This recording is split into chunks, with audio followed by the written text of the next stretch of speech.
Welcome to Quilt Addicts Anonymous. I'm Stephanie Soebbing. This is our 11th make of Christmas, and it is the Charm Pack Christmas stocking. A couple of days ago, we brought you a brand new video with the Jelly Roll Christmas stocking. This one's made from a charm pack. So one charm pack will make your entire stocking. Super cute. So if you've got a line that you love, you can whip this up fairly quickly. So it is pretty fun to make, and the pattern for it is completely free. So you can get all of that over at shop.quiltaddictsanonymous.com. Whenever you see a tutorial that you are inspired by, and we've got a free pattern to go with it, we'd love it if you say thanks by getting the supplies for it from us. Again, over at shop.quiltaddictsanonymous.com. Let's get on with the replay from last year's Charm Pack Christmas stocking video. If you think about a Christmas stocking, they're usually pretty small. So I don't want to use just plain 5-inch squares because the scale is going to be off. So I want to turn these 5-inch squares into 4 patches, just like we did for that mug rug video. That way the size of the squares are going to be a little bit smaller, and they are going to fit better with the small size of the Christmas stocking. Kind of like if you made a mini quilt, you wouldn't use gigantic pieces to do it. You would use smaller pieces. But we're going to put them together in a really fast way, so that way it goes together really quickly. All right, so I'm kind of splitting these up into what I would consider dark and medium prints. Like that's definitely, these are all kind of darker. And then some truly light prints. So these are all lighter. This one is kind of medium, but it definitely is dark next to this one. And I'm not going to be very specific about how I paired these up, because I could drive myself nuts doing that. So I'm just gonna always make sure that a light print is next to a medium print when I'm working on this, and it'll be just fine. All right, so I'm just gonna flip these right sides together, and I'm just gonna line up my edges. And then I'm just going to go ahead and sew down using a 1/4-inch seam as I go down here. And I'm going to do that on both sides.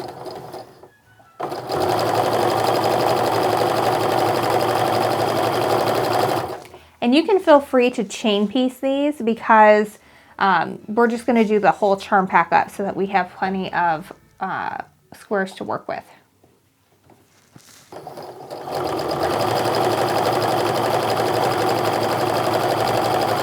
Now once I finish sewing down one side, I'm also going to sew 1/4 inch down the other side as well.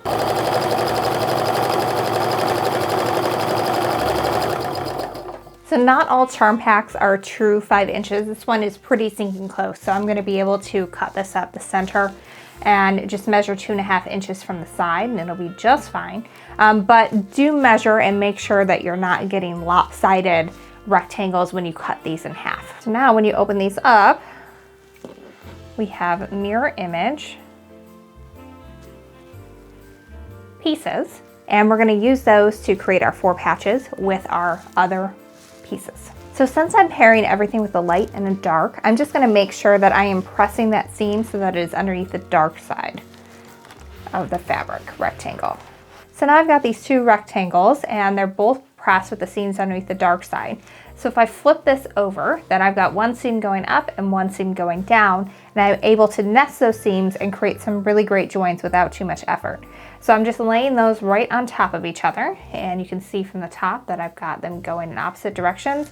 This is kind of a feel thing. It's hard to explain on video, but it should feel like a threshold in your home between doors.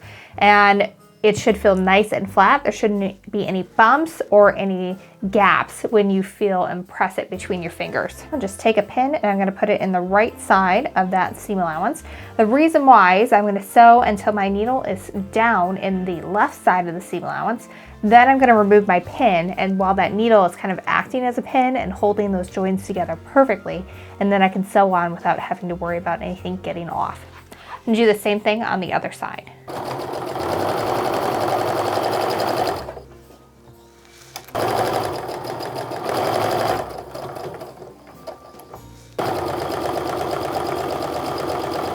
Just like before, I'm going to measure 2.5 inches in from the side. And now I've got 2 4 patches, and they're super cute, and they are ready to be sewn together, but I have to make a whole lot more of them first for all the pattern to go along with this, along with a diagram of how to cut your stocking. We've got the template for you. Just go to shop.quiltaddictsanonymous.com and it'll tell you how many of these you need to make. It's a lot, but it's fun and it'll be adorable when it's all done, and a great family heirloom.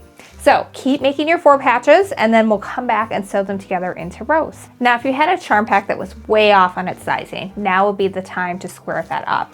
It should measure 4.5 inches square. What you'll want to do is measure 2.25 inches from all of your centers in order to trim that up if you end up with one that's larger than it should be.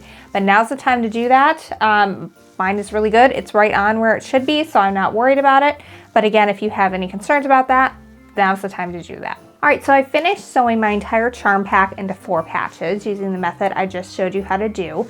I have 2 extra and I have arranged them into 5 rows of 8. And so I'm gonna piece those together into rows. I have, for the most part, tried to get it so that my seams are going in opposite directions and that I don't have any 2 fabrics next to each other, so it's gonna look nice and scrappy when it all comes together.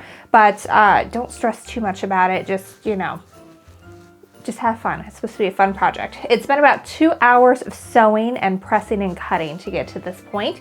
And so I'm gonna sew these together. I'm gonna join my 4 patches into rows and then my rows together until I have a completed piece, and then we're gonna do the quilting.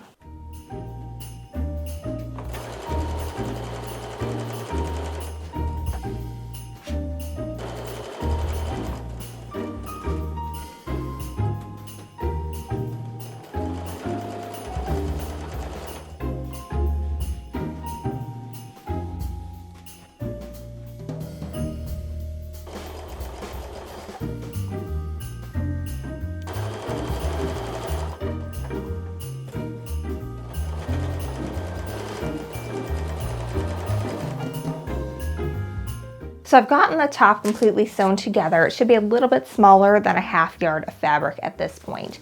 And now I'm going to quilt it. I've layered and basted it already. I use straight pins this time because it's just so small and I'm just gonna be careful as I quilt, but safety pins are probably a better option. I just have no idea where mine are right now. So I'm going to use Quilt Pounds by Hancy Creations and a full line stencil. The company owns both of them. It's kind of the same thing, but a little different. So these are great because this is the same material as like screen printing a t-shirt. So you're going to take chalk powder, put it in the pounds pad, and I'll show you how to do that. And then you're going to be able to swipe it through and it will mark your designs, and you mark the complete design. So like some stencils, there's like all these dashes where they have to keep the plastic together. This one you can see exactly where you're supposed to go. And I'm using pink for this project because you want something that is going to contrast with the fabric that you have. So blue wouldn't be great because then everything here is blue, and white also wouldn't be great because there's a lot of white on here. I just wouldn't be able to see it. So I'm going to use pink, and if you have a couple of these, you need to have one for every color that you're doing. So I have one that I've used in other videos that has the ultimate white that irons off, and I can't put the pink in here because, or in that one, I need a separate one because it's going to be covered in pink on the bottom of this applicator. And then I wouldn't be able to use the ultimate white iron off ever again because the pink you have to brush or wash off. And it's really easy. It comes off super fast and super easy. And it may even be off by the time you're done quilting a significant amount. But I really love this stencil. I think it's perfect for winter. We have it at shop.quiltaddictsanonymous.com along with the pounds pads and chalk and refill chalk. It's by Dusty Farrell and it's number 45001. And it has these beautiful swirls. So what we're going to do is we're going to stitch around to the swirl. Then we're going to backtrack, go into this swirl, backtrack, go around to the next swirl, come here, backtrack. And if we go over our stitching lines a little bit, that's gonna be okay. But you're just gonna have this really beautiful all over swirl that's a little bit fancier than your typical swirl, and it just gives it a little bit extra pizzazz. And specifically for this one, I think it's gonna look like snow swirling across the stocking. So I think that's gonna be really cute. So I'm gonna show you how to fill up your pounds pad here. And I'm going to move this because sometimes you get a little spillage with this, and I would rather clean it off my white table than have a bunch of extra pink chalk to wipe off of the actual quilt. So let me move this to the side and I'll show you how to fill this up. should probably also tell you that it really doesn't matter what you use for your backing fabric for this part of it, because you're not going to see it. It's going to be hidden by the quilt lining. Now you don't want anything too crazy because you don't want to be able to see through it. So like you wouldn't want to do black if you have a light blue Christmas stocking, because you would see that. But this nice light blue, it's great. You know, I get to use up some stuff that I've had for a while, and I just need to move it out of my stash. Okay, so what I've done is this comes off like a bank topper, like when you were a kid. So you're going to take that off, and then I usually just open up a little corner, and then I just kind of put it in there. If you have like a funnel, you could use that too, but you want to fill it up so the chalk is going up to the top. And then I want to sort of smush all that back in like that. And then I'm going to put the topper back on. That's going to kind of force it in and around in there. Now we're going to bang this on the desk 50 times. And I mean bang it, like you are frustrated because you waited till the last minute to do all your holiday gifts, and you now have to do this on Christmas Eve frustrated, so that your kid can have something to open on the next day.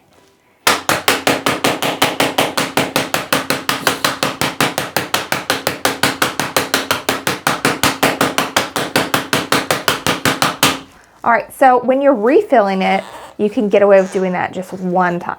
But for the first time you're filling it, you're gonna wanna repeat that process one more time. So you can see that it has all kind of settled and moved out. So I'm going to fill it up one more time. The biggest problem that people have with these is they get them and they don't prime them correctly. That's what this is called. And so then they're like, oh, it doesn't work. And this is, you really have to beat it to force that chalk through. And then you'll be able to have like a pink cloud of chalk go through. Okay, so we're gonna smush that in there.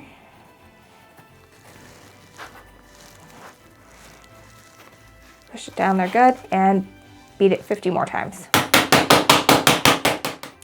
right, so now if I undo this, oh yeah, we have lots of pink where previously this was really white. Now it is really pink, so we are ready to use this. You don't want to have too much excess in there because that's just wasteful. But I know that they will demo with these like all weekend at a show, and they can go through one bag of chalk in that time, and that's with constant use. So you can get a long ways out of this. But again, it's good to have a couple of different colors. So I recommend you start with Ultimate White and practice with that.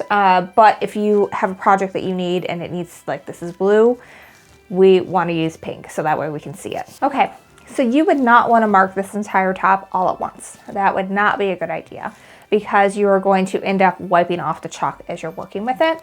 So what I'm going to do is I'm going to mark it going top to bottom. And I'm gonna, and since this one's so small, I'm just gonna start on one side and work my way over. And what I'm doing here is I'm lining up these registration marks. They look like little targets. And I'm gonna line that up right in the corner of my piece, because that kind of designates where the edges of your piece are going to be. So if I use them to line it up, I can see through here that this is the edge of my fabric here, and then same up here and there. Then I know I'm going to be okay, and that I'm going to be nice and square as I'm working, which is always a good thing. And that way I can just quilt right across, and I only have to worry about marking one little bit at a time, and it's going to be a lot easier than trying to do a whole lot and trying to keep the chalk on, because it's meant to come off. It's supposed to come off, and it's not going to come off before you use it as long as you only mark a little bit at a time. Okay, so I'm holding this part steady with my hand because I don't want this to shift on me, because then my lines are going to look like double vision, and that's going to be more challenging. So I'm going to hold that, and then I'm just swiping it across. I know it says pounce pad, so you kind of want to do this with it, but that is just going to make a mess, and it's not going to transfer any lines. All right, so I've gotten that. I usually go over it twice.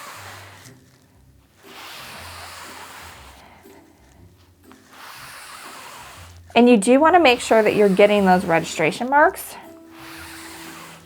because that's what you're going to use to line it up with for the next time. All right, now before I pull this up, I want to kind of lift up the corners and take a peek and make sure that the lines have transferred. They have really well over here.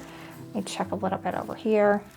But you don't want to move it too much, because if you need to redo something, like I need to redo like down here a little bit, you don't want it to move significantly, because then it could be harder to get it back where you want it to go later. All right, let's see how that turned out. That's a lot better. So now what I'm going to do is I still have a few of these down here to mark. So I'm just moving everything down, and then I'm going to line up the registration marks. And I can see right here is where the swirl ends, and so it's going to pick up right there. And if you don't get it super perfectly in line, that's not really the end of the world, because you can kind of just fudge and get into it. But you do want to try and get as close as you can. So what I'm doing is I'm kind of putting my thumbs on these registration marks, and I'm trying to line it up right on top of where we ended off. And then sort of take a peek, and I am in line with that line, so that's good. And I'm kind of also looking through to make sure that I look like I'm in line with the piecing as well. So that way it'll look nice and straight as I go through it. Okay, I'm satisfied with that placement. So now I'm going to, again, put my hand down. Do a couple swipes over.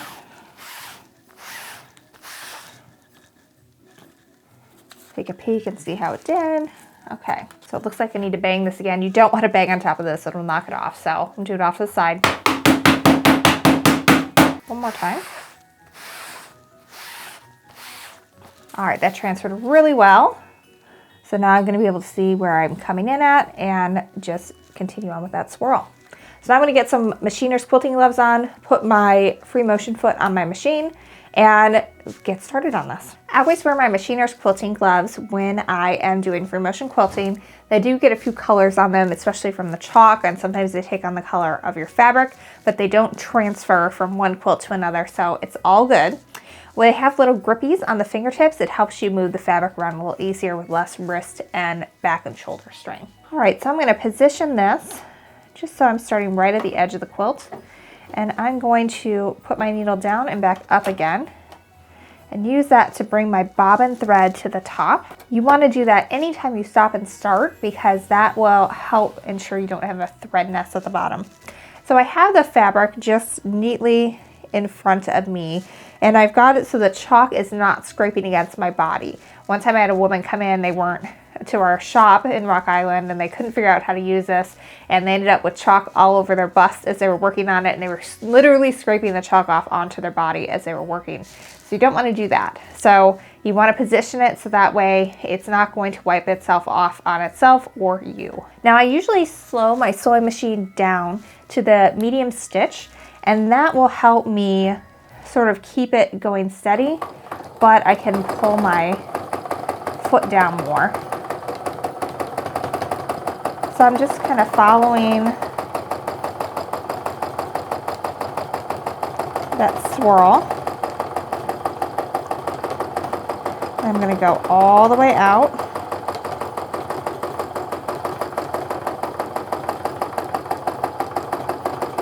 And right now I'm just trying to get a rhythm. I want to have even stitches and stitch length. So step one is getting that figured out, what your rhythm is going to be. All right, so I'm kind of following along. I'm not exactly on top of that line. That's okay. It'll just add a little bit extra texture. All right, so I've gotten to my curly Q out there, and I'm going to pull my pin out at this point. And I've got to follow that curly Q around.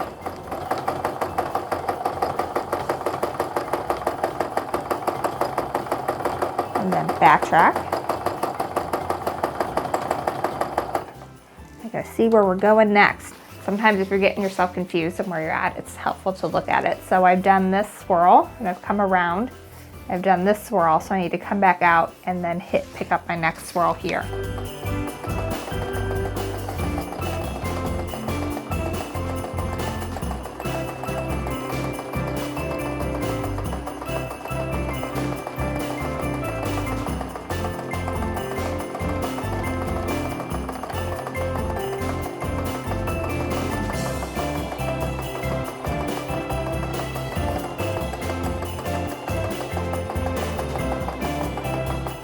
I I ran out of bobbins, so while I did that, I pulled everything off, and some of my chalk is fading a little bit. So what I've done is I can still see my registration mark, so I've lined everything up with that. And I'm just going to add a little bit more chalk back in here to give myself a better view and guide, because you know, it's supposed to come off. You don't want it to be on there forever, but sometimes it can wipe off a little bit before you want it to. But it's really easy to just remark and get some nice clear lines to follow. Now I can see really well where I've been, and here's where I'm at, and I need to get going to come back around here.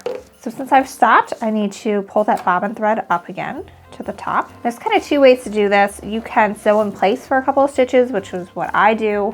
If you want it to be like an heirloom or enter it into a show, you would want to tie those things off manually with your hands, but I just like to sew in place for a couple of stitches, and that sort of holds everything in place, and you can snip your threads and not worry about it. Especially for a Christmas stocking like this, which isn't going to be laundered or anything, it's just going to sit out 1 month a year.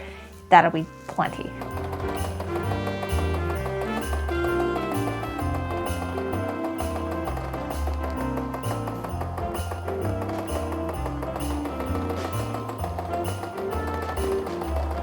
All right, so you can see here that I'm not perfectly on my lines, but it doesn't matter because that chalk is just going to brush away and you'll never know that it was there. You could also wash it out if you are having some trouble spots, but usually brushing it away or a damp cloth will get it out just fine. What you don't want to do is take an iron to this because there's pigment in it and that will heat set it, and that you're having it that way forever. And to be completely honest with you, this is one of the first time I'm using this stencil, and there were parts of it where I was like, oh, I'm not so feeling this so much, because I felt like it wasn't coming out as well as I hoped it would. But as I step back and I look at it a little bit better from a distance, I really do like the texture that was created by this, and I think it's gonna look really cute on the stocking once I kind of got, you know, the motion down. So if it's something that's new to you, you might want to not do it straight on that one. I've been free motion quilting for years and years, but this was a new stencil to me. So you might want to practice it somewhere else first rather than be like me and do it for the first time on camera. So I'm going to go ahead and quilt the rest of this. And to just keep going down, what I would do here is I would just keep lining that up. And I would line it up so that way those registration marks, I've already wiped mine off, but you would be able to mark them up from side to side as well. And I just want to make sure that my curves are overlapping just a little bit. So I want to make sure that that is nice and aligned. And I'm just going to keep working my way down until I've done the entire stocking. Then we're going to come back and turn it into actually a Christmas stocking. So I know it's a lot of work to get to this point, but it's a lot of fun and totally worth it in the end. So go finish your quilting, and then we'll come back and turn this into a Christmas stocking. All right, we are in the home stretch of making this quilted Christmas stocking. I've got all my pieces quilted up, and what I've done is I have folded it in half, and I pinned along where all the seam joins are, so that way I know that it's going to be nice and straight from the front to the back. I've also layered it on top of my lining fabric because we want to conceal all the raw edges. And now what I'm going to do is I'm just going to lay my stocking template down. And again, you can get this template over at shop.quiltaddictsanonymous.com. We're going to have it available for free for you. And what I'm going to do is I'm just going to lay it down, and I'm going to arrange it so that it's totally being covered. I've got fabric along all sides, and then taking a marking tool, I'm just going to trace around that to transfer that template. Now you're not going to see these marks, they're going to be sewn into the seam allowance, but I wouldn't use anything like a permanent marker. That would probably be really challenging to see, and it might bleed a little bit if you ever had to wash it for any reason.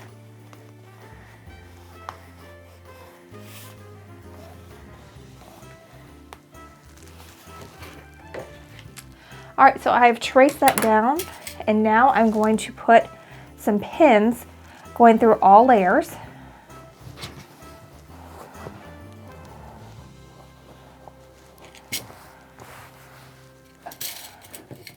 So So that way I can cut through all layers at once without anything shifting around.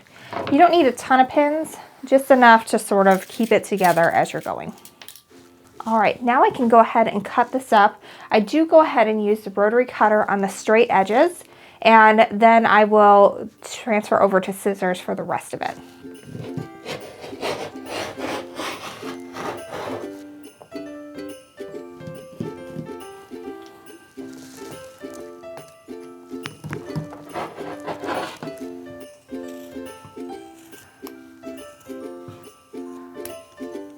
So I'm going to go ahead and unpin this, and then we need to rearrange it a little bit so that way when we sew it together, all the right sides are facing the way they should be. All right, so I want to have this so that the right sides of my stocking are facing each other.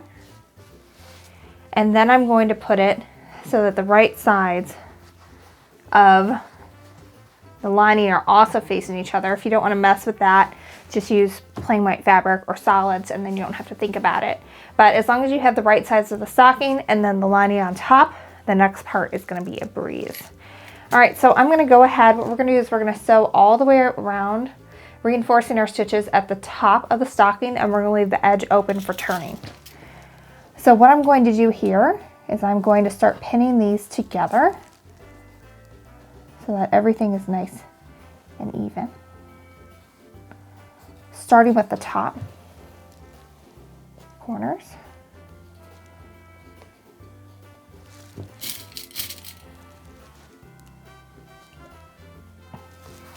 And then working my way down. I put my walking foot on the machine to help move everything through at the same rate. Now starting at the top, I'm going to start sewing around. I'm going to take a little bit of a generous 1/4 inch seam, maybe 3/8 of an inch would be good. It's not exactly heirloom sewing, so your 1/4 inch seam doesn't matter so much. What matters is that you're consistent and you catch all the layers.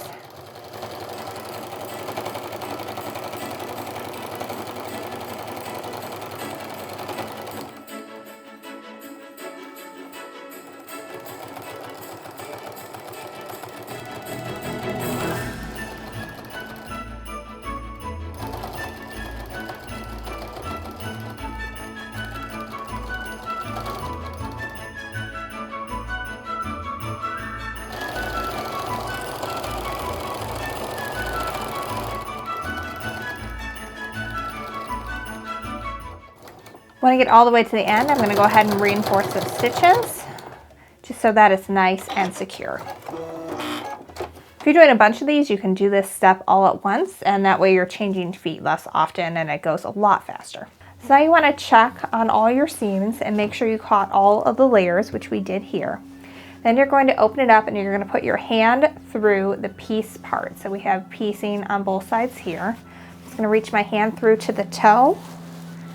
Give that a tug.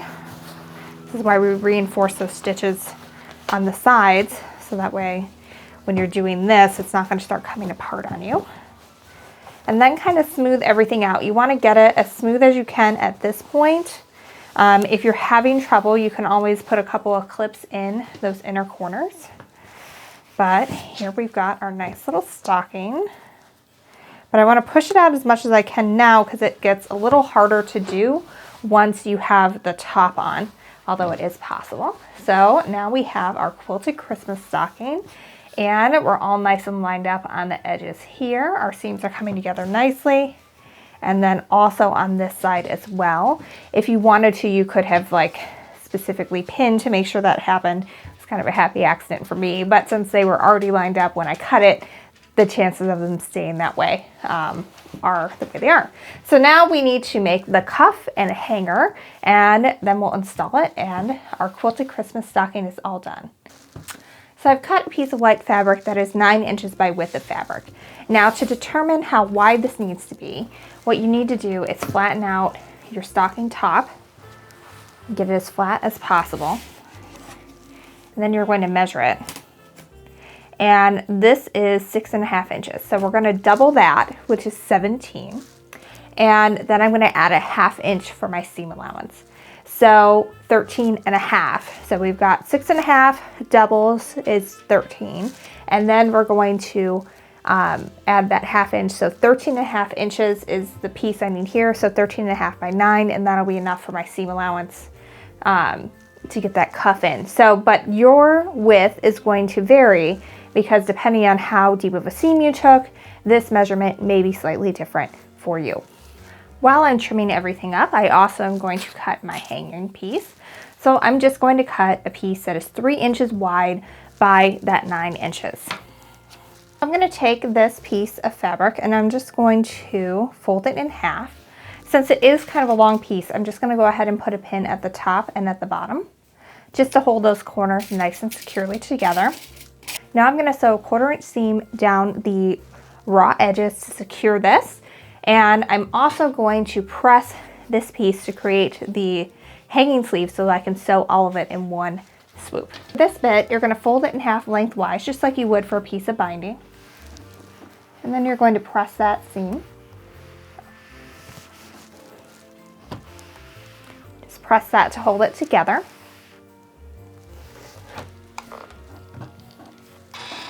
Then we're going to fold these in on itself.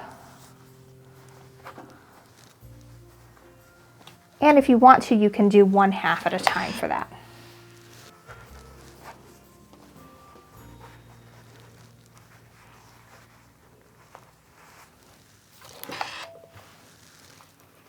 Now, if you want to, you can switch back to a regular presser foot to do this. I'm just going to line everything up so that is even with the metal part of my sewing machine, and that will give me a 1/4 inch seam.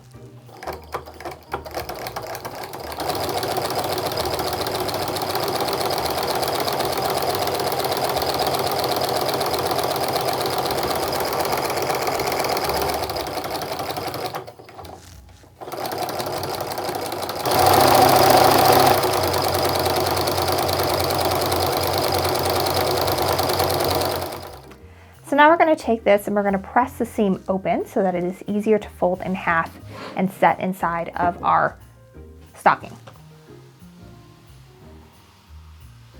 Now I can take this and matching up my seams, I can flip this so that my raw edges are even.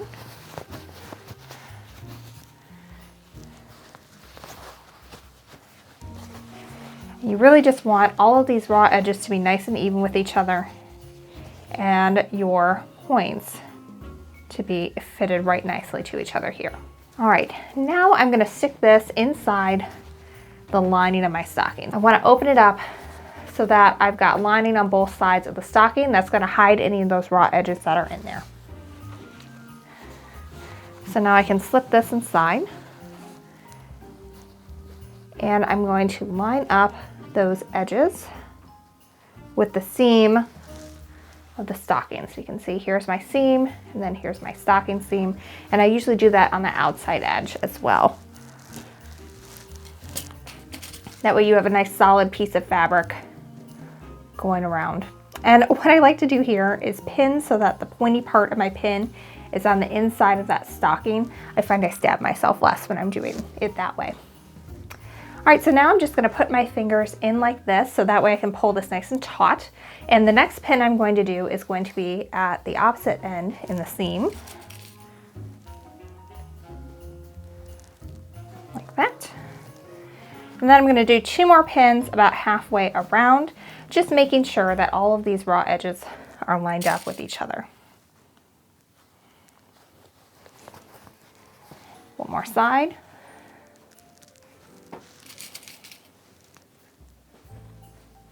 So I'm going to take my hanger, I'm going to fold it in half, and I want it to stick out so that my folded edge is facing this way.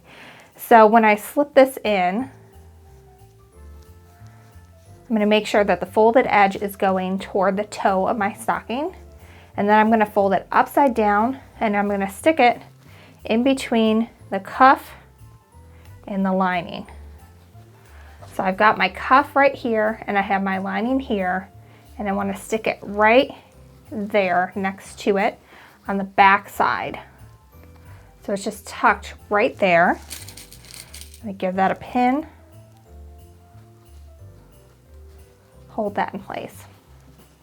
So I'd like to start with the back of my stocking when I'm going around, and that is just so that way if there's anything that gets overlapped or bunched up a little bit, it's going to be in the back where you're not really going to see it as much when it's hanging on the mantle.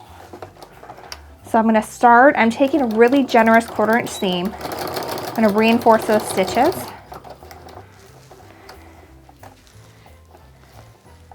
And I'm just kind of pulling things out of the way and stitching. And then you can sort of remove it a little bit, flatten this out as much as possible. And if you can, push those pins in as much as possible so that they're out of the way and they're not going to get caught on your machine.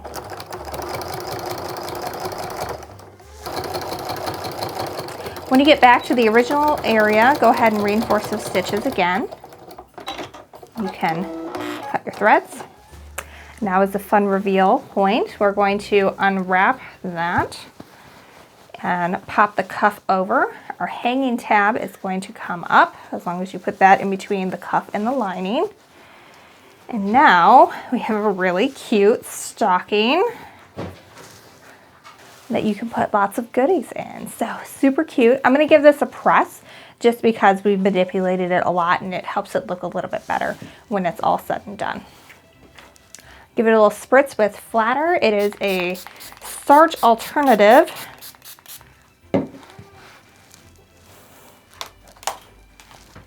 I'm using the scentless one, but if you like a good scent to go with it, you can. Just make it look nice and crisp. Well, this is it. We have one Christmas stocking made from one charm pack. So the next time you see a fun Christmas line, you can have an idea of what to do with it. It really looks very cute, and we quilted it, and it's very custom, and it just looks fun. So you can make your whole family ones, or every time you have an addition to the family, make them one as well. We've got the template and the instructions for how to make this charm pack Christmas stocking over at shop.quiltaddicts.com. You can download that for free.